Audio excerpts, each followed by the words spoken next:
Olá, galerinha do nono ano, tudo bem com vocês? Comigo também está tudo bem. Hoje nós vamos iniciar o capítulo 7, que tem um tema bem sugestivo, que é Lute como um artista. Será que os artistas da história lutaram? Vamos ver aí um pouquinho. Arte de protesto. Você já se sentiu indignado ao saber de alguma injustiça? Já se engajou com alguma luta coletiva por direitos ou em um combate a crimes cometidos contra pessoas ou contra animais? Vocês já fizeram isso? Protestos, passeatas, boicotes e greves são algumas maneiras aí de lutar pela nossa sociedade. Alguns artistas utilizam sua arte com este mesmo objetivo. Então, vocês conhecem alguma arte que tenha essa mesma proposta, né? Pensem aí com vocês e a gente já vai conhecer algumas, tá?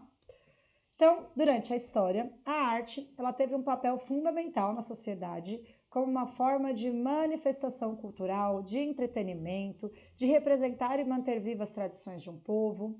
E ao longo do último século, alguns artistas eles estiveram envolvidos em movimentos revolucionários e de protesto aí, utilizando suas produções artísticas para sensibilizar, por meio de suas mais variadas formas de expressão, diferentes grupos de pessoas, operários, donas de casa, estudantes e outros, exercendo influência no mundo todo. Então a gente tem muita arte de protesto e a gente vai conhecer aí o dadaísmo, né? Que é um movimento então que teve início no início do século XX, em Zurique, na Suíça, e ele é um movimento que tem essa ideia de protestar os sistemas e as próprias definições de arte. Num texto não fala, né? Mas o nome dadaísmo, ele já é uma forma de protesto. Ele foi escolhido em uma reunião deste movimento, aí dos artistas que fizeram parte deste movimento, e na verdade o termo significa cavalo de brinquedo. Por quê? Eles abriram um dicionário francês na época e eles falaram, olha, na palavra que cair, a gente vai colocar o radical ismo. E aí caiu na palavra dada, que em francês significa cavalo de brinquedo, e virou o dadaísmo, porque tinha o romantismo, né, o classicismo, e vários outros movimentos aí que terminavam com ismo. Então, só o nome já era uma forma de protesto. Ele abrangeu, então, a pintura, o desenho, a poesia, a música e outras manifestações artísticas. E este movimento, ele nasceu, então, do desgosto que os fundadores sentiam pelos valores sociais, políticos e culturais da época, influenciados, então, pelo sentimento e pelas vivências geradas pela Primeira Guerra Mundial. Com o avanço da guerra, os artistas que compunham o movimento se tornaram cada vez mais radicais, distanciando-se então da ideia do senso comum, ou seja, do que todo mundo acredita que é verdade, e consideravam aí a sociedade e as autoridades nacionais como instituições falhas e corrompidas. Os artistas dadaístas, apesar de unidos por ideais, eles não tinham um estilo homogêneo, ou seja, cada um criava o que queria criar, tá? A produção do período, então, assumiu várias características e identidades que refletiam a visão de cada artista. Bom, inicialmente, né, enquanto uns se utilizavam de colagens para compor as suas imagens, como é o caso da Hannah Rocha, tá? Outros criavam poesias com palavras recortadas de notícias de jornal. Muitos deles se encontravam regularmente para apresentar as suas criações em um ambiente cheio de música experimental, artes performáticas, leituras de poesia e danças, tá? Neste período é que vem o Marcel Duchamp e choca o público e os críticos da arte com uma obra chamada A Fonte, de 1917, que nada mais era do que um mictório invertido. Na verdade, a gente já falou sobre ele lá no primeiro bimestre, não sei se vocês lembram ou não, tá? Mas a proposta dele era a apropriação de um objeto que não tinha sido feito por ele e colocar esse objeto como obra de arte, tanto que ele nem assina este mictório com o nome dele, ele assina com o nome de R. Muti, tá? Que era, na verdade, um pseudônimo, ou seja, um apelido aí, tá? Assim, ele demonstra, então, desprezo pela percepção histórica do que a arte se liga e a técnica utilizada na produção da obra, que mostrou que a ideia é tão importante quanto a criação da obra em si. Então, ou seja, eu posso usar um objeto que já exista, mas o que vale é a ideia, tá? E aí, esse tipo de obra fica conhecido como ready-made, que é utilizar objetos que já existem e criar ele como obra de arte, tá? Duchamp, então, pretendia com isso questionar o próprio conceito do que é arte. No Brasil, O dadaísmo ele envolve principalmente as artes plásticas e a literatura, amplamente representados por artistas modernistas. Esses artistas, eles tinham ideias polêmicas que foram apresentadas na Semana de Arte Moderna de 1922. E a forma dadaísta de usar a arte como protesto se encaixou perfeitamente nesses objetivos. Um dos grandes expoentes, então, da arte moderna no país foi o poeta e escritor Mário de Andrade, cujo trabalho tinha o objetivo de valorizar a cultura brasileira, apropriando-se das influências europeias e transformando-as em algo novo, com uma própria identidade. Também se destacou nessa época o artista Flávio de Carvalho, se quiserem grifem ele aí, tá? Após estudar na Europa e ter contato com novas ideias e os movimentos artísticos que lá floresciam, além de conviver pessoalmente com alguns idealizadores do dadaísmo, ele aplicou essas influências em sua própria produção artística ao voltar para o Brasil. A atitude aí mais questionadora e desafiadora dos padrões sociais fez com que algumas atuações fossem marcantes, entre elas o experimento número 2, no qual é uma performance e aí ele atravessa uma procissão de Corpus Christi em sentido contrário usando um boné. E a proposta dele era, o ato foi considerado desrespeitoso pelas pessoas e o artista ele teve que ser protegido por policiais e não ser linchado, tá? Para não ser linchado aí. Mais tarde, ele escreveu sobre o assunto e ele falou que o objetivo, na verdade, dele era testar a agressividade e a tolerância das pessoas em um evento religioso, porque era uma procissão de Corpus Christi. Então ele foi em sentido contrário, usando um boné, e ele queria saber, olha, se todo mundo está aqui para, de alguma forma, agradecer a Deus aí, como será que eles vão me receber fazendo o contrário, Teoricamente, para ele, para o artista, prevaleceriam os valores cristãos do amor ao próximo. E aí, será que isso aconteceu de fato ou não, Em 1956, depois de escrever uma série de artigos sobre moda masculina para o Jornal do Diário de São Paulo, Flávio de Carvalho, mais uma vez, ele desafiou as convenções sociais ao andar pelo centro da cidade de São Paulo, utilizando o que ele chamava de um traje de verão, que ele nomeou como New Look. Se quiserem grifar aí, podem grifar também, tá? Composto, então, por uma blusa folgada de mangas curtas, saia e sandália.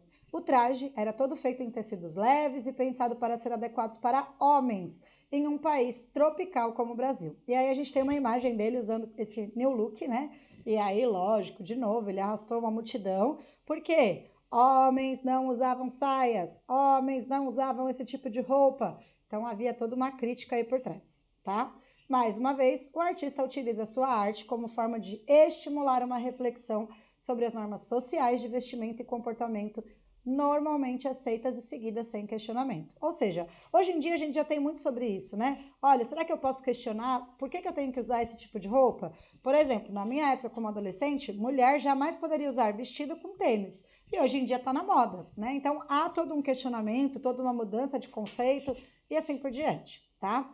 Neste mesmo período, os Estados Unidos, então, ganhavam força com um movimento chamado Pop Art, que criticava abertamente a sociedade de produção e a popularização da televisão, o consumo exagerado estimulado pelas propagandas e a imagem massificada das celebridades. Tudo se tornava tema de crítica para os participantes da pop art, tá? Eles falavam que a gente consumia imagens, E a gente muitas vezes não percebia que a gente estava consumindo aquelas imagens, tá? Como é o caso da Marilyn Monroe, se vocês quiserem pesquisar aí, ela é um do principal expoente, que era uma imagem que era consumida no cinema, tá? Muitas das obras de arte criadas na época utilizavam técnicas de impressão, fazendo com que várias cópias da mesma obra pudessem ser feitas, ecoando a produção em série dos objetos consumidos pela população, tá? Um desses casos é as latas de sopas Campbell, a Marilyn Monroe, entre outros aí, tá? Além de criar colagens feitas de recortes e revistas e peças publicitárias, o movimento também se apropriou da linguagem das histórias em quadrinhos, de suas cores vibrantes e retículas. Enquanto nos Estados Unidos, os artistas das pop arts utilizavam técnicas de colagem, impressão de serigrafia, grifem aí que é muito utilizado, impressão em serigrafia, cores vibrantes e linguagens de histórias em quadrinhos para criticar os hábitos de consumo da população no Brasil e no contexto que era bastante diferente. Com o golpe militar de 1964 e o regime militar instaurado no Brasil, alguns artistas utilizam as mesmas técnicas e linguagens da pop art para denunciar os abusos do governo, divulgar e fortalecer movimentos populares e se comunicar com trabalhadores e estudantes. Inicialmente, as artes então assumiam uma postura crítica ao movimento histórico vigente, reinventando linguagens. Os artistas brasileiros eles tornaram-se vanguardistas, mais uma vez, não se importando em usar as suas obras para transmitir mensagens fáceis ou diretas, ou seja, quem olha a obra consegue entender aquela mensagem, tá? Tinham como únicas regras as liberdades de expressão e a experimentação. Então, lembra do título? Lute como um artista? Artista luta o tempo inteiro.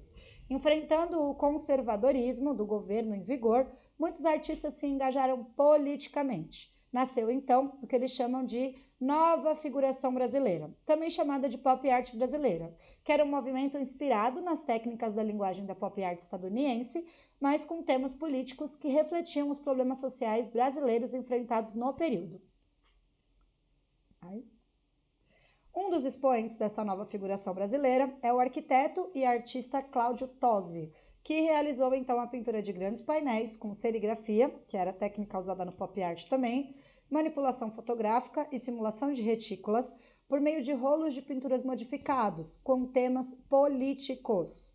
No ano do anúncio da morte do revolucionário argentino Che Guevara, Tosi compôs então um painel Guevara Vivo ou Morto, em que utilizou imagens de manifestante que simbolizavam a ideia de luta e de crianças amedrontadas, possivelmente em referência à vulnerabilidade das pessoas antes do regime militar, convergindo então para a imagem de Guevara por meio de listras em vermelho e branco, tá? Então aqui a gente tem esse cartaz aí, né, que fez muito sucesso na época, e a gente vai entender que ele foi sancionado com esta obra aí, tá? A obra foi muito polêmica e 2 meses após a sua primeira aparição, ela foi vandalizada durante o 4º Salão de Arte Moderna do Distrito Federal, realizado em Brasília, com machadadas e pichações promovidas por um grupo conservador. Olha que maluquice! Além disso, quando refeita por Tosi, os militares do governo tentaram censurá-la por meio de uma apreensão de obras de arte feita em outra exposição, e com resposta a tudo isso, Tosi não parou por aí, ele reproduziu a obra um monte de vezes e passou a vender essa reprodução com um valor muito acessível na saída dos estádios de futebol dos anos de 1960. Com isso, ao mesmo tempo em que ele contestava a mercantilização das obras de arte, ele driblava a tentativa de silenciamento de sua arte protesto por parte dos censores e do militarismo. Ou seja, ele passou a vender isso com um valor muito irrisório e a proposta dele era divulgar a arte dele, divulgar, eu vou lutar até o último, tá? Nessa época, a gente tem também o artista Cildo Meirelles, né? Que ele começa a carimbar as lotas de dinheiro. Olha que doideira essa obra.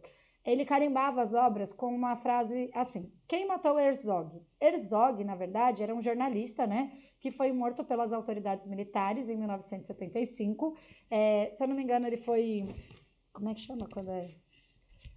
Ele fingiram que ele tinha se matado, tá? E aí, se vocês quiserem pesquisar depois na internet a imagem, ele está como se ele fosse enforcado. Só que ele se enforca em um lugar que não dá para se enforcar porque é muito baixo, tá? Então, por isso que o artista pergunta, quem matou Herzog, tá? Que era um jornalista e falava sobre os problemas militares e tudo mais, tá? Deste modo, ele evitava então a censura de sua arte e alcançava um grande número de pessoas que não frequentavam o museu, mas que de fato passavam essas notas, tá? Ou outros espaços artísticos aí. Neste momento, as obras então deixam de ter uma interpretação complicada e tornam-se cada vez mais diretas e didáticas, com o objetivo de fomentar a solidariedade da sociedade aos perseguidos do regime, porque Herzog foi um desses perseguidos aí pelo regime, e aí como ele carimbava as notas, não se sabia quem é que estava carimbando. Ele pegava as notas e carimbava, imaginem, né? Todas as notas que eu pego na mão eu carimbo. Ele fez esse carimbinho aí, tá? É muito legal essa obra, se quiserem pesquisar na internet, podem pesquisar. Bom, falei bastante, né? Atividade dessa semana. A gente tem os exercícios da página 551, exercício 4, o para conferir, página 553, exercício 1, e uma atividade prática, que é o da página 552, exercício 4, que ele fala o seguinte: escolha uma obra de qualquer linguagem artística, música, literária, artes plásticas, artes visuais, dança e teatro, e observe quais são os elementos reivindicados ou discursos que abordem questões sociais atuais. Faça um desenho ou colhe a imagem desta obra no quadro abaixo e depois indique o nome dela, a do artista, e faça sua análise sobre ela nas linhas a seguir. Por fim, compartilhe suas respostas com a turma e professor.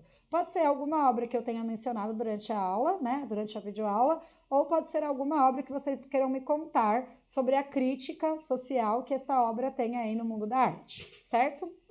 Bom, por hoje é só. Beijo no coração de vocês e até a nossa próxima videoaula.